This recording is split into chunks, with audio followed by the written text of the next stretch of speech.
Bensiz kalacak bu dünya bir gün. Kiminse gözüne yaş gelecekti. Bensiz kalacak bu dünya bir gün. Bir taş gemli dikelecekti.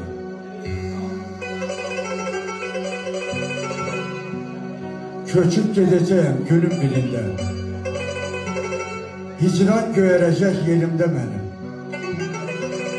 Kimlerinse gizli cip defterinde ölecek telefon nömrəm de benim. Dodaktan gülüşler siliner adam. Ömür sonu gelen geçilen yoldur. Dünya gelişimden haber tutmadı, belki gedişim de habersiz oldu. Qara çərçivədə bakacak şəkli. Doluq gözlərimdə daldanalar qəm. Sinemdə duyğu tək yatar əllərim oyadıb son şeiri yaza bilmərəm. Qaradaş bitəcək soyuq mən adda. Bir qadın hıçqırıb saçılıyorlar. Ayrılıb gedərəm tabutum adda, dörd çiyin görüşər, dördürək dolar. Artar bir sakinlik qəbristanlığında.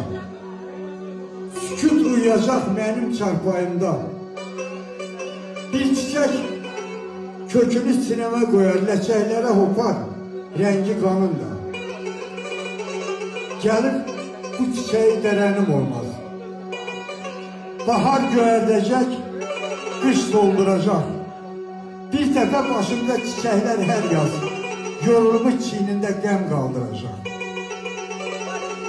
Mənsiz qalacaq bu dünya bir gün. Bəlkə sabah, bəlkə 100 il sonra, bəlkə bir qu kimi çırpınıb bugün nəğmə oxuyuram ölümdən qabaq. Hamınıza nəğməli günlər arzulayım.